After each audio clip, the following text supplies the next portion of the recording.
There are a few movies I love more than 2007's TMNT.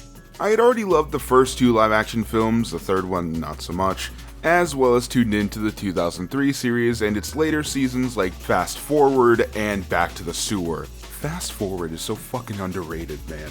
But as a side effect of getting the DVD for Christmas that year, TMNT was the first installment in the franchise I had latched onto and would rewatch all the time alongside Grease and Bratz of all things. Don't knock Bratz until you've seen it. And with a popular kids movie from the 2000s comes licensed games. Lots of licensed games, more than I ever thought would come from just one movie. I was originally going to be making a sequel to my childhood licensed PS2 games video, but with the imminent release of Mutant Mayhem, which has probably already been released by the time I upload this, I figured that this would be a lot more topical, as well as a fun nostalgic road trip for me. This is me after making this video. It was not as fun as I thought it would be. I'm a changed man. I see Donatello every time I close my eyes. In between making Rabbids and becoming one of the most bland game developers in the modern day, Ubisoft, of all people, was given the task of adapting this movie into video game format. So they took time out of their schedule to make a 3D beat-em-up platformer, and man, this game is one hell of a pill to swallow. I should note that this is the only game in this video that I played growing up, and because of that there is a lot of nostalgia there. But even with that in mind, there's lots to love here. Each release of this game was exactly the same. I'm personally playing the PS2 release, and despite some graphical upgrades here and there, it's exactly the same as the Xbox 360 release of the game. There were plans for an Xbox and PS3 release to come out, but they were cancelled for some reason.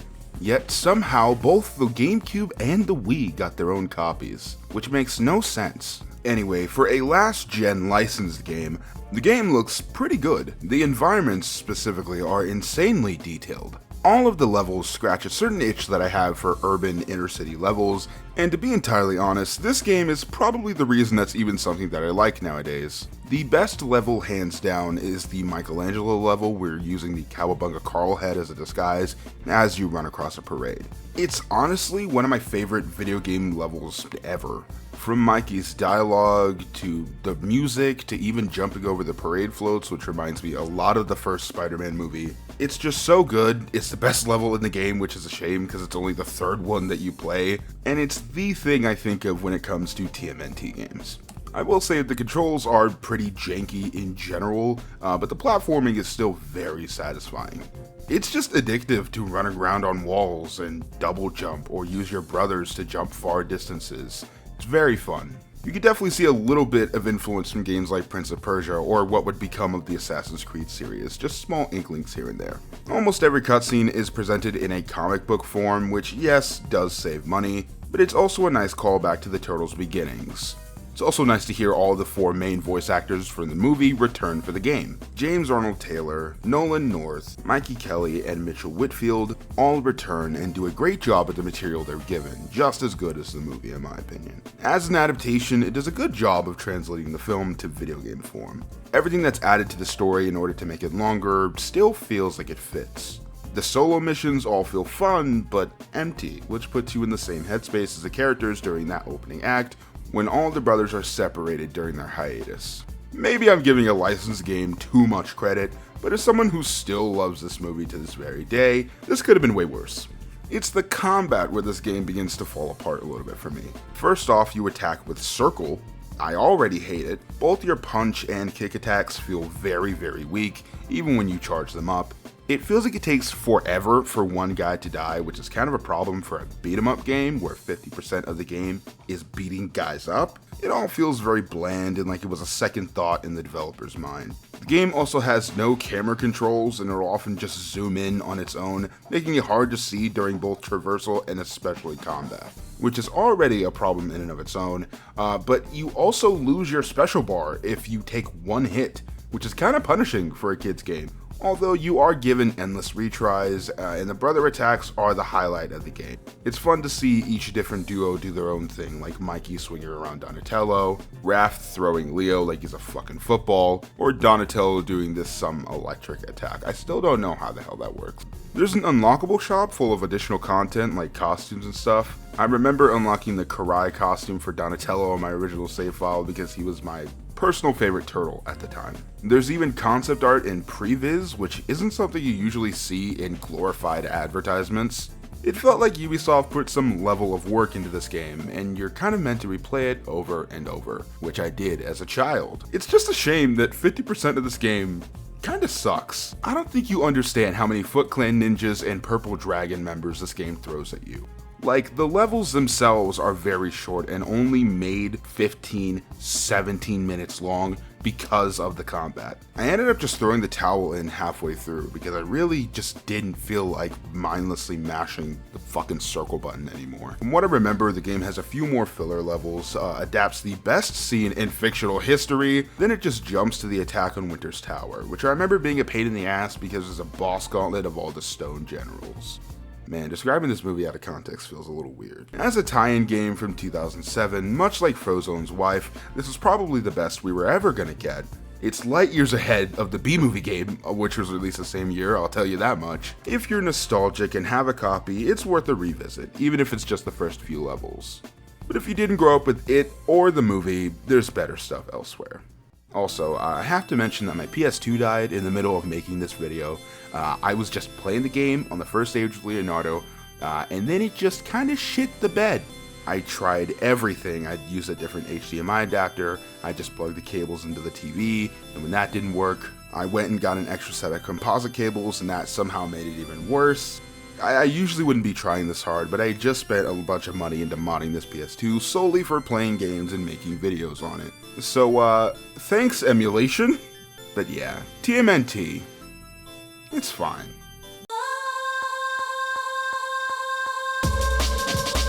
While the home releases had pretty good console parity, the same wasn't the case for the PSP and DS due to their graphical capabilities. So to make sure that the booming handheld market wasn't ignored, Ubisoft Quebec made this. This fucking blows. I had absolutely no clue that this game existed when I began making this video. I went into this thinking that I only had 3 games to look at, but no, I stumbled upon this and was initially excited. I love learning about weird ports or console-specific versions of games, and I'm usually a big advocate for the PSP in its respective library. But I quickly learned my lesson on why nobody knows of this game's existence, save for those kids who ended up finding it under the tree one year, the poor unfortunate souls. Despite what it looks like on screen, instead of playing like a third-person platformer, which is what it should have been, it's essentially a mini-game. You see, jumping is context-sensitive and, for some reason, includes multiple buttons. So to jump forward, you press triangle, to jump right, you press circle, left is square. Why wasn't X made the forward button? That's a good question, but it's not the most important one, which is, who the fuck wants this? The control scheme seems simple enough, but it's hard to tell which way is straight when the camera is constantly moving. Plus, there's a live system. Why? Not to mention that the bright flashing lights are so fucking bad that it makes Pokemon blush. It legitimately hurt my eyes, that's how fast this shit is. Let's hope the kids that got this didn't have epilepsy. The combat is somehow worse than in the last game. I didn't think it was possible, but Ubisoft Quebec found a way. There's less of it, to be fair, but it's all been whittled down to mashing the X button for the same 3 attacks, over and over and over and over and over. The first boss went down in about 20 seconds, I shit you not. Then you fight the exact same boss again 1 stage later. Same environment and everything, just with 2 foot ninjas on each side. Is this hell? Is this what hell is like? Honestly. Now, you do slowly obtain more abilities as the game goes on, but these are just basic things that every game should have from the jump, like a charge attack and a dodge.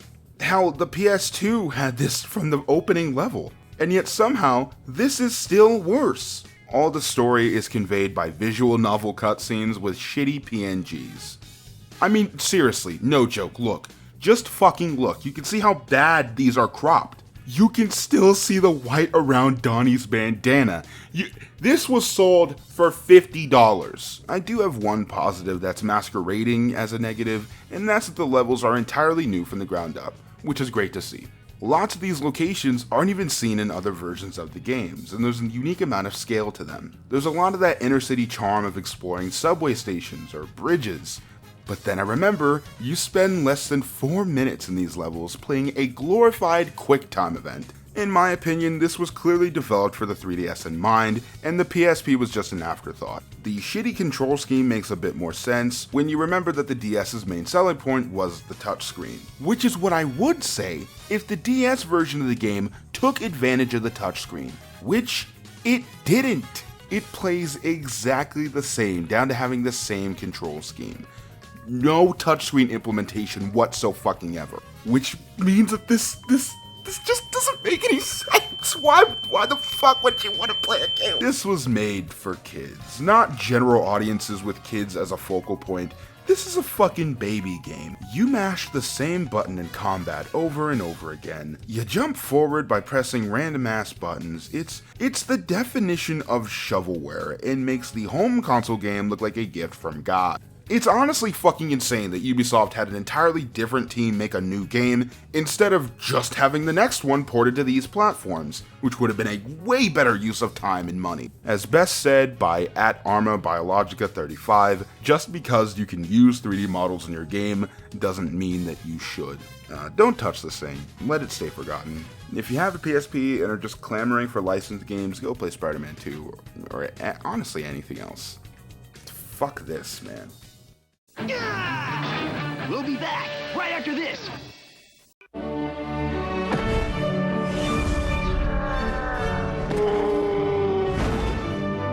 There's only one way to move like us. Play the game. TMNT, the video game. Rated everyone 10 and up. Let's go! I bet you think you're pretty slick.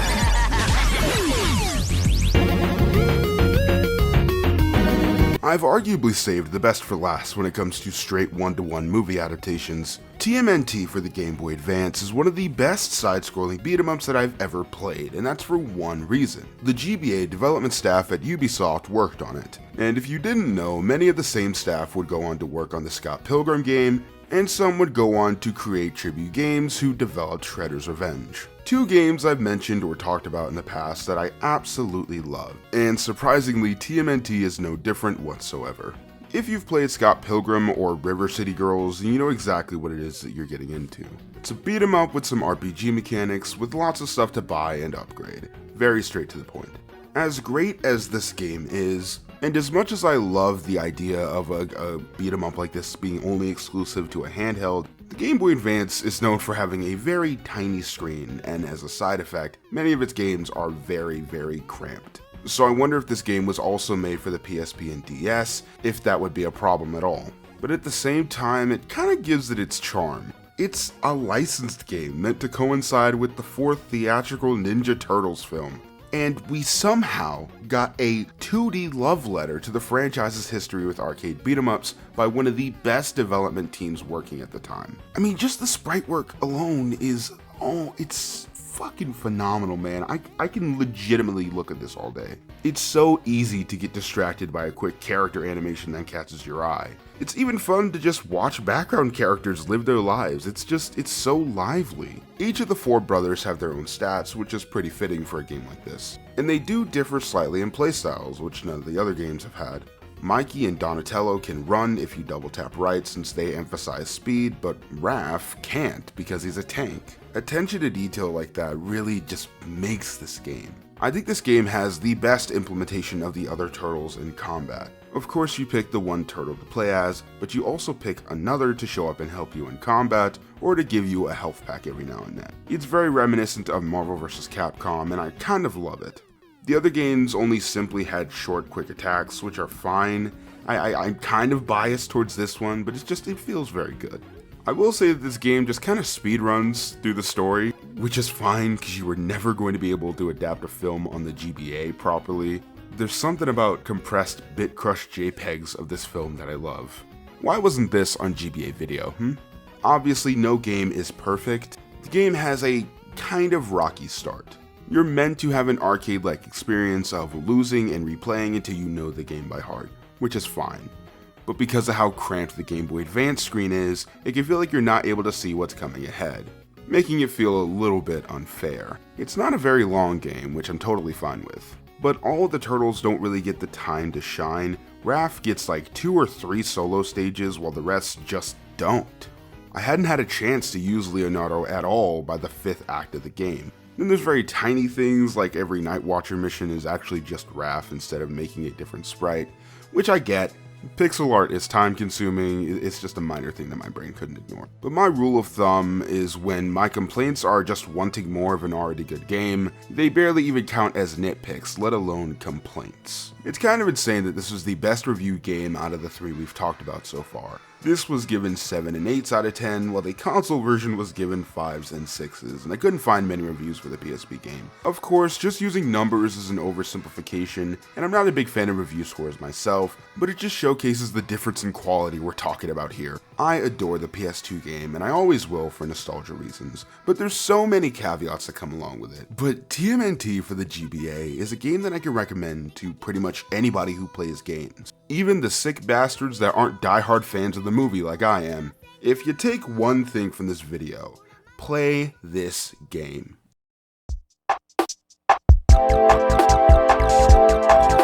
Teenage Mutant Ninja Turtles Smash Up is a party fighting game akin to Smash Bros. It was released for the PS2 and the Wii, and as you can kind of tell, it's the odd one out. It kind of belongs in this video, but doesn't. Please indulge me for a little bit. You see, half of this game wants to incorporate the 2003 series with the Shredder, Fugitoid, as well as other Easter eggs to that universe, while also cashing in on the movie that had released a couple years beforehand. Complete with the first trailer just being repurposed footage of the first draft of Leo and Raph's fight from the movie. All the Turtles and Splinter look like the TMNT movie, Night Watcher's here, we even get April O'Neil and Casey Jones, who weren't even made into 3D models for the home console games. So they just had to be made completely new from the ground up. Same with Splinter, he wasn't in the first game either. Now mind you, Smash Up was released in 2009, a couple years after the release of TMNT.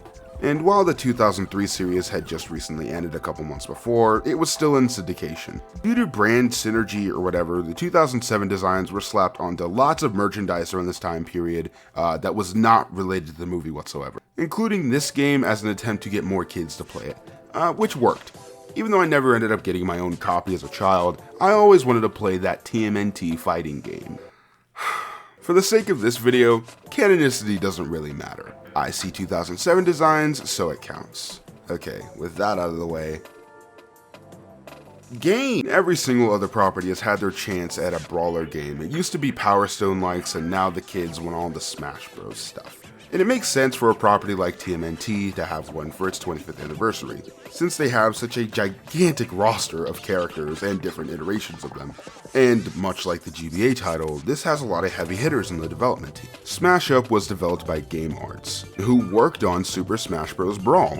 So this game should have been great, but for the first hour or so, I fucking hated it with a passion. I hated the small roster of only characters from the 07 film and the animated series, yet it's presenting itself as a celebration of the franchise. How 3 of the 16 characters are Rabbids. Its stage hazards with no warnings that can result in instant death. The fact that you can only use 7 out of the 16 characters in the arcade mode, I was just not having a good time.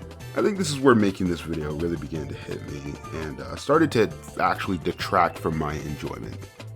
I really blame it on that PSP game, man. Even if I wasn't on a fool's errand to play every TMNT game in a very short amount of time, this doesn't have a good first impression. It feels cheap and lazy. But as I try to be less cynical and played it more, longer than any other game in this video, I began to see the light. Even I, someone who isn't well versed or doesn't really care too much about fighting games, began to enjoy it for what it is. It's a janky game made for dirt cheap. Yes, the stage hazards feel way more intrusive than they do in any other game, including PlayStation All-Stars, and you can't turn them off whatsoever, which is pretty bullshit, but as a licensed brawler, this could have been much, much, much worse. I began to appreciate the soundtrack. The Dojo track ended up being my absolute favorite. It's really good. I took in the well-drawn cutscenes from Mirage Studios and enjoyed the weird nature of this game. Part of this is thanks to switching to the Wii release after an hour or so, which has a lot of perks over the PS2. Additional characters, better graphics, more stages, and bonus mini-games, which do a great job of breaking up the fights in a way that fittingly reminds me of Smash Bros. Brawl. They're fun little distractions I ended up liking a lot. Most of the endings are just kinda there, except for Splinter's ending, where he ruminates on whether or not he's a good teacher to the turtles and lets them have a good night of celebration before they begin to train again.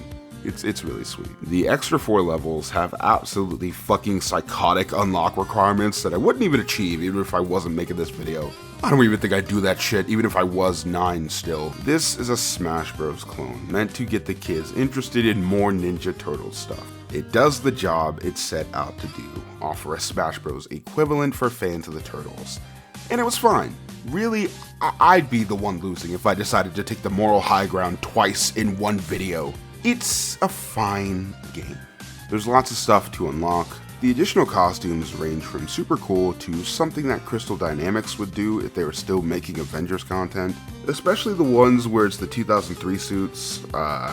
It's so weird. They don't fit, because instead of making a new model that fully adapts the show's look, they just slap the outfit onto the 2007 model. And it looks really weird, but it also is kind of charming in a way. I'm sorry, I have low standard. I get it. It's odd, and it's very personal to me, but this image of April O'Neil dressed as her 2003 counterpart brings me back to an era of Ninja Turtles that is long, long gone by now.